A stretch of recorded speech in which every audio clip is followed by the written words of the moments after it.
estudantes, tudo bom com vocês? Eu sou a professora Isis e estou aqui para uma proposta dos embaixadores do futuro do programa Linhas do Conhecimento.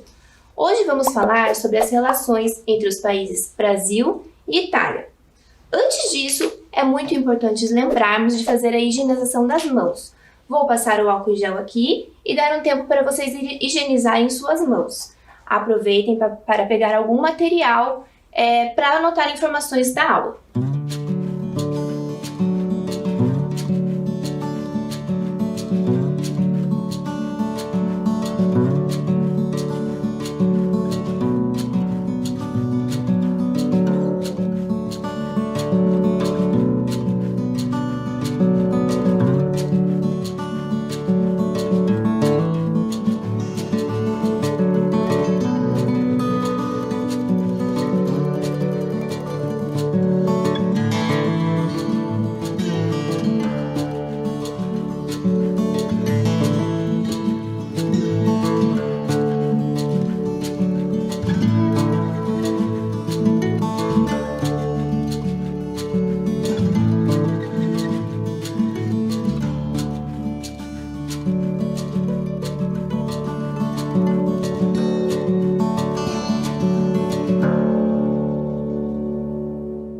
Tudo pronto por aí? Bom, para começarmos então eu vou mostrar 3 imagens e a gente vai fazer a análise juntos o que é que elas têm em relação e em comum. Olhem lá a primeira imagem então. Um prato de macarronada. Agora a próxima, um parreiral, que são plantações de uvas. E em seguida, a palavra tchau, que faz parte do nosso vocabulário. Utilizamos para nos despedirmos de alguém. O que essas 3 palavras têm em comum? O que você consegue imaginar com elas? Tudo isso que faz parte do nosso vocabulário, alimentação e cultura, vieram dos imigrantes italianos.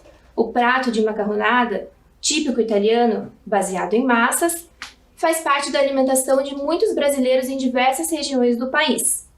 Os parreirais, que eram a atividade econômica desenvolvida pelos italianos quando vieram para cá. Atividade esta que é desenvolvida até hoje, principalmente no sul do Brasil. E a palavra tchau, você sabe a origem dela? Bom, ela veio do italiano. Então há tudo isso e muito mais presente em nossas vidas que veio da cultura italiana. Antes de falarmos sobre essa estreita relação, que tal a gente conhecer um pouquinho mais sobre a Itália? Observem esse mapa mundi que contém todos os continentes. A Itália fica no continente europeu. Nesta outra imagem aqui podemos ver destacado em laranja a Itália no continente europeu e o Brasil no continente americano. Observando o mapa da Itália, algumas pessoas dizem ver uma bota. Você consegue enxergar? Aqui, ó, o cano da bota, o salto e o bico dela. A Itália possui aproximadamente 60 milhões de habitantes. Seu território é de 301 mil quilômetros quadrados. Podemos comparar com o estado do Maranhão, que possui 329 mil quilômetros quadrados. Observem aqui onde está indicado e se encontra a bandeira da Itália. Por falar em bandeira da Itália, toda bandeira é a representação máxima de um Estado soberano, como por exemplo países. A bandeira da Itália é chamada por eles de segunda tricolore, possui as cores verde, branca e vermelha. Alguns estudos dizem que a cor verde representa a natureza, a branca a neve nos Alpes e a vermelha o sangue dos patriotas que lutaram pelo país. O idioma oficial na Itália é o italiano, mas em todo o seu território são falados 21 outros dialetos que se deram por conta de sua formação social e história. Bom, a capital da Itália é Roma, uma das cidades mais antigas da civilização. Sua formação se deu por uma pequena aldeia e se tornou um dos maiores impérios da antiguidade. Dentre todos os monumentos que existem em Roma, que contam a sua história, podemos destacar o Coliseu, o maior do mundo, o maior anfiteatro do mundo, e é considerado uma das 7 maravilhas do mundo antigo. Hoje restam apenas 1/3 de toda a sua estrutura. Ele era utilizado para as batalhas dos gladiadores romanos e também aconteciam algumas apresentações e espetáculos com animais exóticos que eram importados da África.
Muito legal esse tour virtual, né?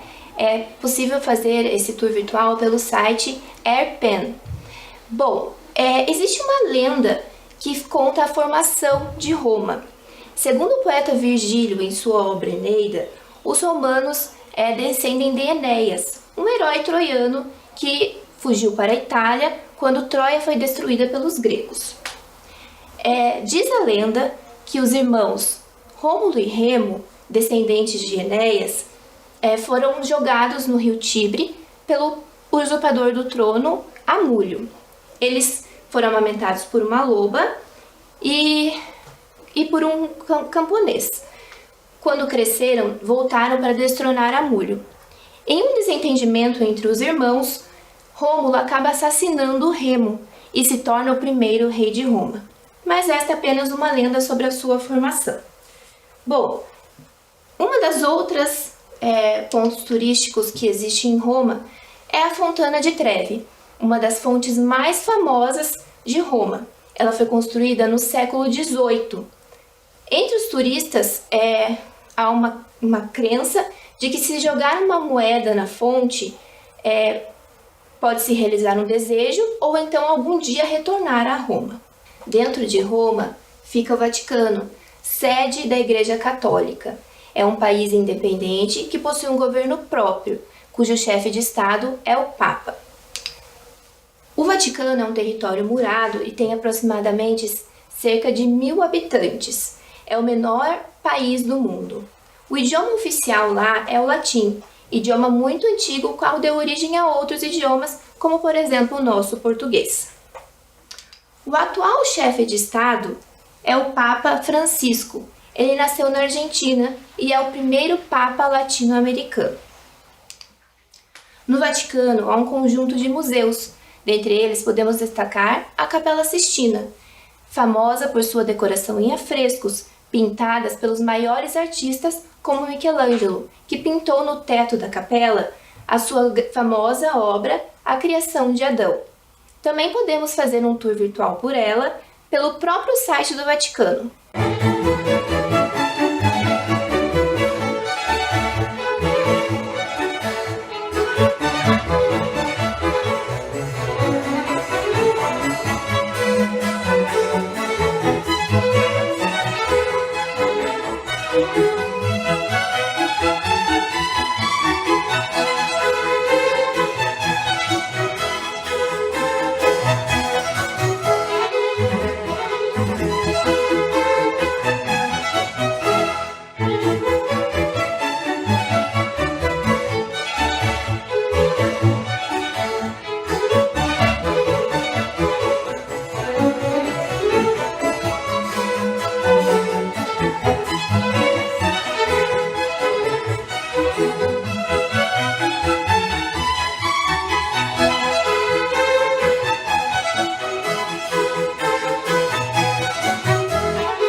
Muito bonita, não é mesmo? É nesta capela onde acontece o processo de escolha do novo Papa. O próximo ali é a Basílica São Pedro, o maior e mais importante templo religioso do catolicismo. Ela é patrimônio da humanidade.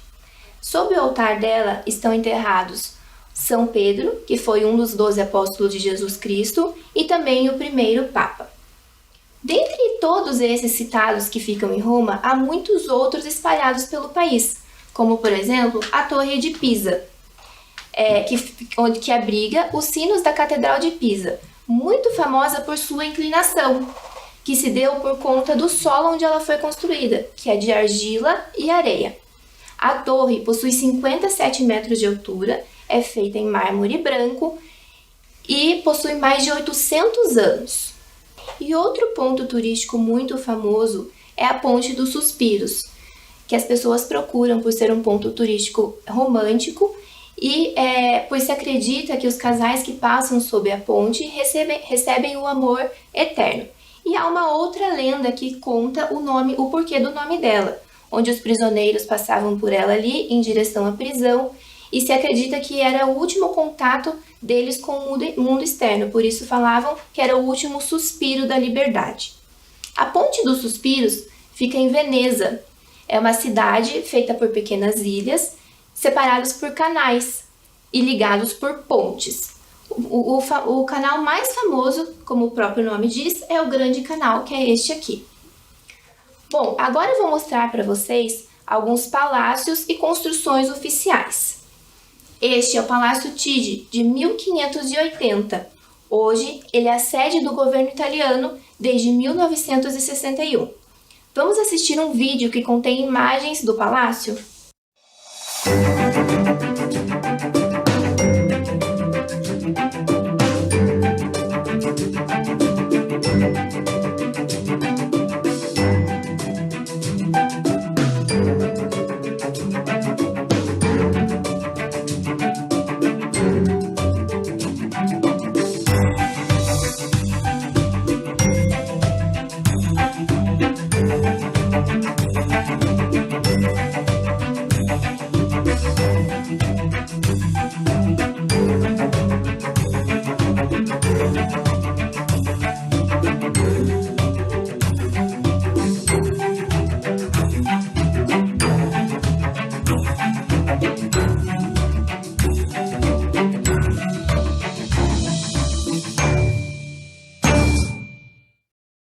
Lindo, não é verdade? O próximo é o Palácio Pamphili, que é a sede da Embaixada Brasileira em Roma. Fica no centro histórico de Roma. Bom, toda embaixada é o lugar que representa oficialmente um país em solo estrangeiro. As embaixadas existem para mediar as relações entre os países. A sede da Embaixada Brasileira fica neste palácio desde 1920. Também pelo site da Embaixada é possível fazer um tour virtual, que se você tiver interesse pode procurar saber mais depois. O atual representante do Brasil na Itália é o embaixador Hélio Vitor Ramos Filho. Ele nasceu em Salvador, na Bahia, e se formou pela Academia Diplomática Brasileira pelo Instituto Rio Branco. Agora, como curiosidade, eu trouxe para vocês algumas personalidades italianas que marcaram a história. Acredito que vocês conheçam. Vou dar dicas para vocês tentarem adivinhar quem são essas pessoas. Olhem lá. O primeiro deles, um explorador, o grande descobridor das Américas. Lembram qual é o nome dele? Cristóvão Colombo. Observem a próxima imagem ali. Uma pintura muito famosa, que acredito que vocês conheçam, que se chama A Mona Lisa. Quem foi o grande pintor desta obra? Um tempinho para vocês. Leonardo da Vinci. E agora o último, que é um pouco difícil. Escutem esta bela música clássica chamada As Quatro Estações. Quem foi o compositor dela que nasceu em Veneza?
sabem quem é o compositor?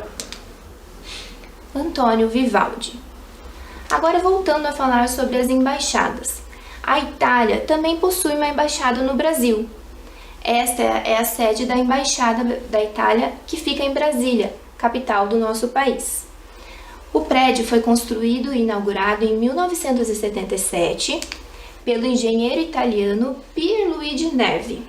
Ele é muito famoso por ter projetado o auditório Paulo VI, que fica no Vaticano, e também o Palácio da Unesco, que fica em Paris.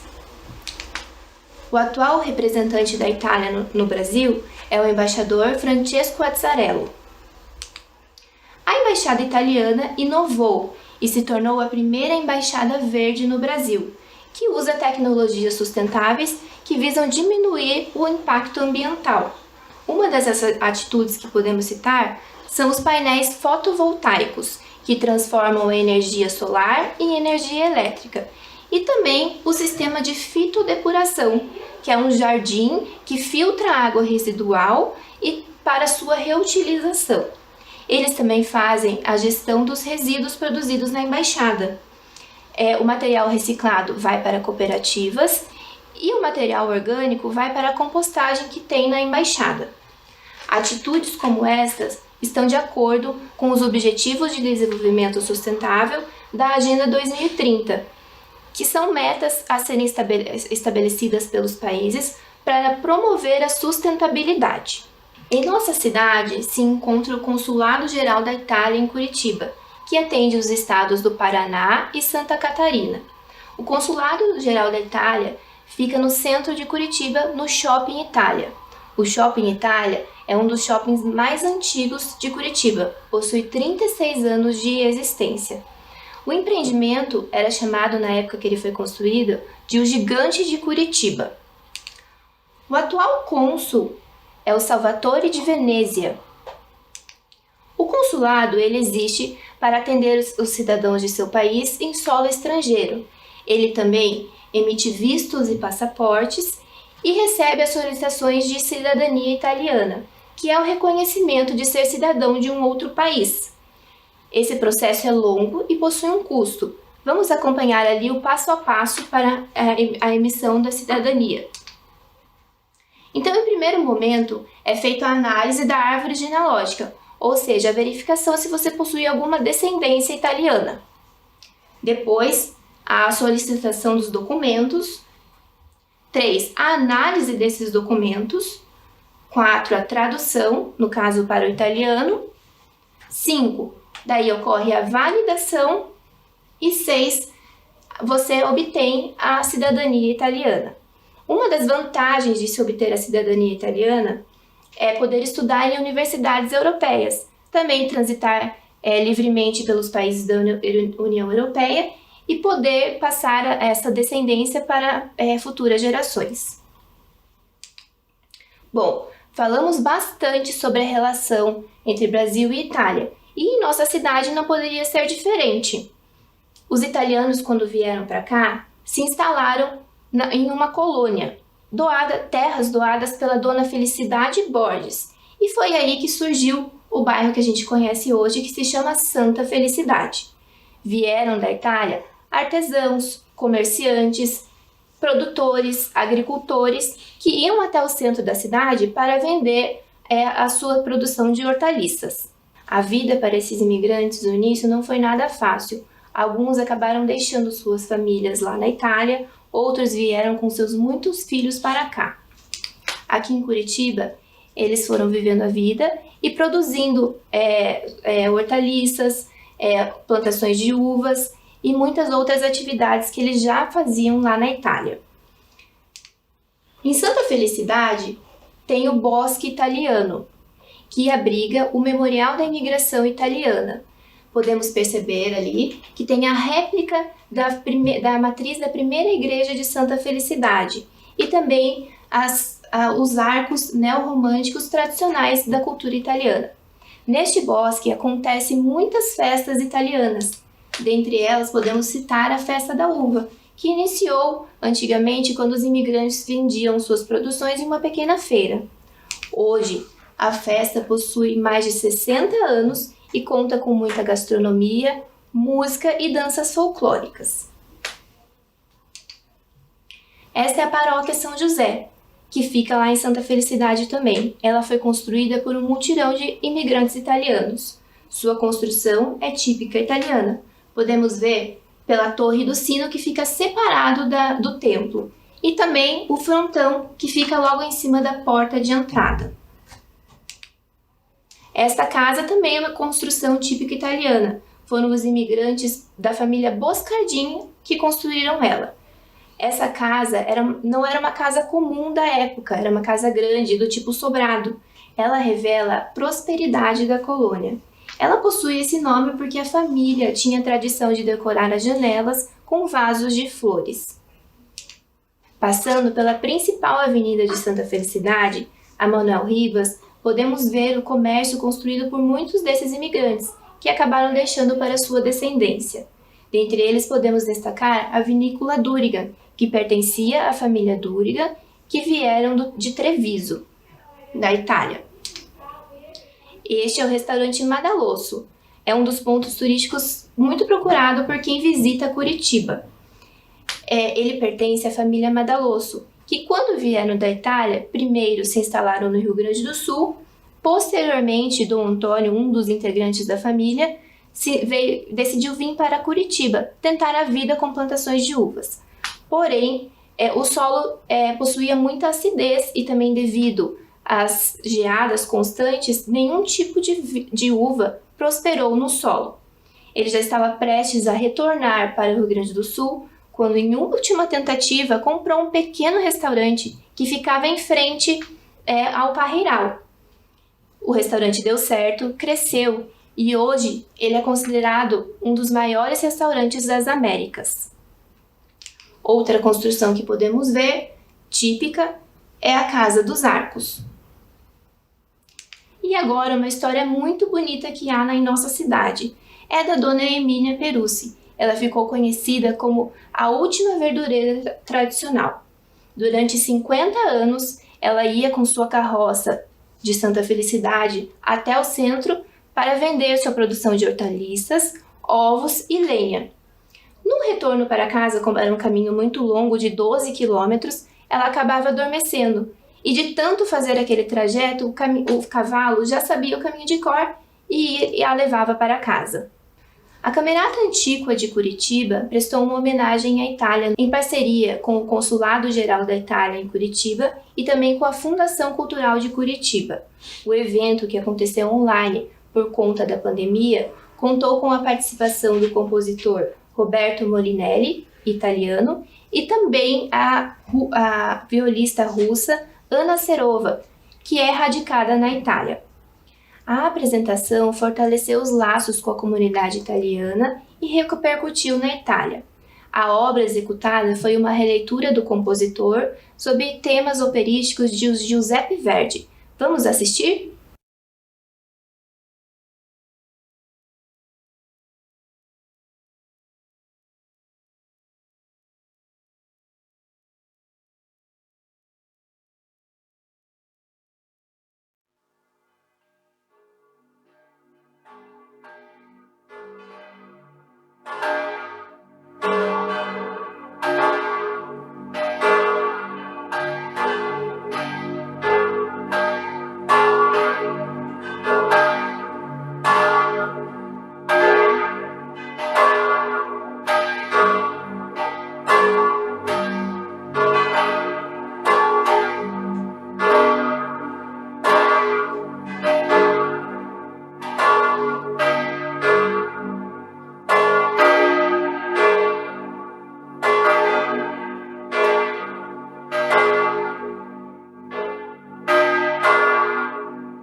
Muito bonita a apresentação, né?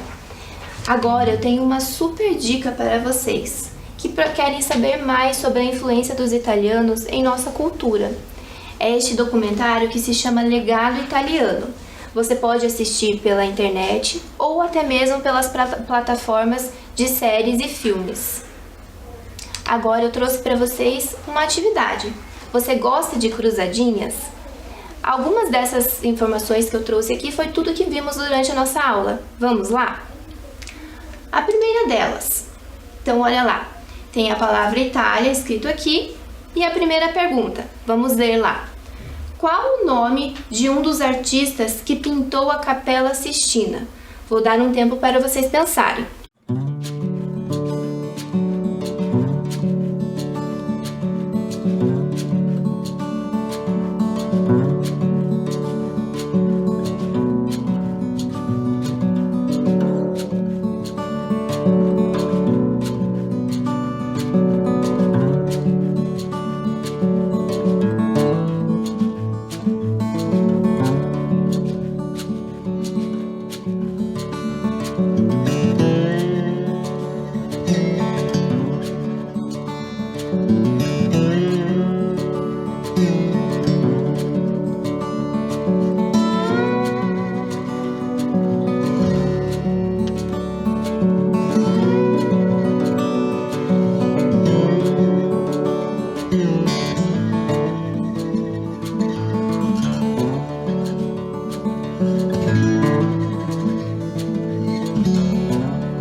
Esse é muito fácil, não é mesmo? Aposto que você já deve ter passeado por este bairro. É o bairro Santa Felicidade. Parabéns, você concluiu a cruzadinha. Bom, estamos chegando ao final da nossa aula. Espero que você tenha aproveitado e quero agradecer por você ter assistido até aqui para sabermos mais sobre essa estreita relação que temos com a Itália. Até a próxima. Tchau, tchau!